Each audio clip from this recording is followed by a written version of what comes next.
आज मैं बनाने जा रही हूँ हरा मूंग का नाश्ता। तो ये लिए हैं 1 कटोरी हरा मूंग और ये अंकुरित हो गया है। तो इसे 2-3 पानी धोकर इसके जो छिलके हैं उसे कुछ निकाल दिए हैं और कुछ ये रह गया है। तो यहाँ लेंगे एक मिक्सी का जार और सारा मूंग इसी मिक्सी के जार में डाल देंगे और इसी में डालेंगे 5 से 6 लहसुन की कलियाँ और इसी में डालेंगे 2 हरी मिर्च, इसे 2 टुकड़े में कर लिए हैं।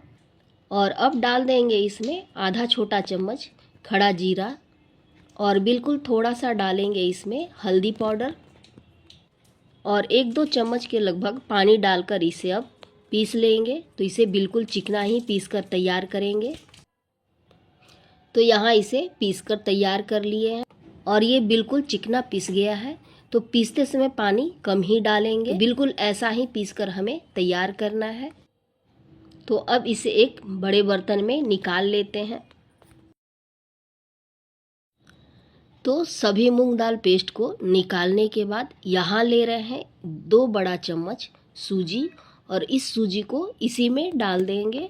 तो अब इस दाल और सूजी को मिक्स कर लेंगे और मिक्स करने के बाद इसे 5 से 7 मिनट तक फूलने के लिए रेस्ट पर रख देंगे कि सूजी अच्छी तरह से फूल जाए। तो यहाँ 5-7 मिनट हो गए हैं और ये दाल और सूजी भी बहुत ही अच्छी तरह से सेट हो गया है। तो अब इसमें मिलाएंगे कुछ मसाले। तो इसमें डालेंगे 1 छोटा चम्मच धनिया पाउडर, आधा छोटा चम्मच लेंगे अजवाइन, इसे हाथ पे थोड़ा क्रश करके डाल देंगे।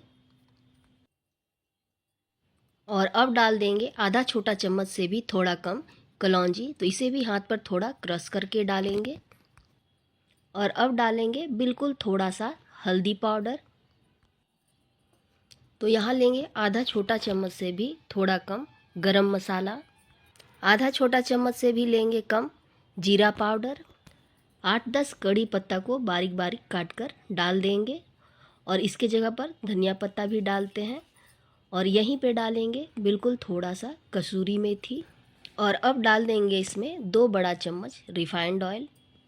थोड़ा ऑयल इसी में से बचा लेंगे हाथ को चिकना करने के लिए। और अब इन सबको मिक्स कर लेंगे।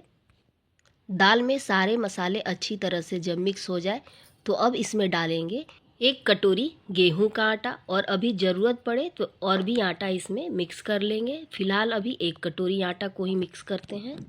तो अब तक हमने नमक नहीं डाला था, तो अब डालेंगे स्वाद के अनुसार नमक।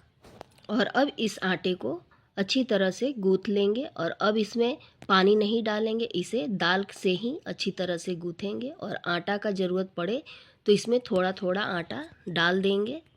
तो 1 कटोरी आटा पहले लिए थे और आधा कटोरी आटा अब डाल देंगे और अब इस आटे को अच्छी तरह से गूँथ लेंगे। तो इसे रोटी के आटा से थोड़ा हार्ड ही लगाएंगे। तो यहाँ अब आटा को लगा लिए हैं और ये बिल्कुल चिकना बना है और ये कहीं से फटा भी नहीं है। तो आटा को अच्छी तरह से मसल कर ही लगाएंगे कि ये बिल्कुल चिकना बनकर तैयार होगा। तो हमें रेस्ट पर रखने की ज़रूरत नहीं पड़ेगी। तो अब इसके छोटे छोटे गोले बना लेते हैं। जितने बड़े बड़े हमें बनाना है उस हिसाब से गोले पहले बना लेंगे और जो तेल हमने बचा कर रखा हुआ था उसे अब इस गोले पर लगा देंगे। तो ये गोले फटेंगे नहीं और ये चिकना भी रहेंगे। तो अब इसे साइड में रखते हैं और अब इसके छोटे छोटे पूड़ियाँ बनाकर तैयार करते हैं। पूरे गोले में पहले से ही तेल लगा देने से बेलने में काफ़ी आसान होता है और सूखा आटा का ज़रूरत भी नहीं पड़ता है। तो इसी तरह से सभी पूड़ियों को बेलकर पहले तैयार करेंगे। तो पूरियों को ना ही ज़्यादा मोटा और ना ही ज़्यादा पतला बनाएंगे। पतली पूरी फूलती नहीं है तो इसे मीडियम ही रखेंगे। तो इसी तरह से सारी पूरियों को पहले बेलकर तैयार कर लेंगे। तो सभी पूरियों को बेलकर तैयार कर लिए हैं और एक तरफ तेल गरम होने के लिए रखे हैं और ये अच्छा गरम हो गया है। तो हमें तेल को यहाँ अच्छा ही गरम करना है, तभी हमारी पूरियाँ फूली फूली तैयार होगी। और इसे थोड़ा सा दबाकर इसके ऊपर तेल डालेंगे तो पूरियाँ बिल्कुल फूली फूली बनेंगी। तो सारी पूरियों को हमें ऐसा ही तलकर तैयार करना है। तो इसी तरह से सभी पूरियों को तल लेंगे। तो एकदम गुब्बारे जैसी फूली फूली पूरियाँ बन रही हैं। पूड़ी हो या कचौड़ी बहुत ही ये टेस्टी बनकर तैयार होता है। मूंग दाल की पूरियाँ बड़े हो या छोटे सभी को बहुत ही पसंद आती है। मूंग दाल हो या छिलके वाली मूंग दाल हो, इसकी पूरियाँ बनाना काफ़ी आसान होता है और कम मेहनत में बहुत ही झटपट से ये बनकर तैयार भी हो जाता है। लंच बॉक्स के लिए हो या सफ़र के लिए इस पूरी को बहुत ही आसानी से बना सकते हैं। तो सारी पूरियों को बनाकर अब तैयार कर लिए हैं। तो ये हरा मूंग दाल का पूरी है।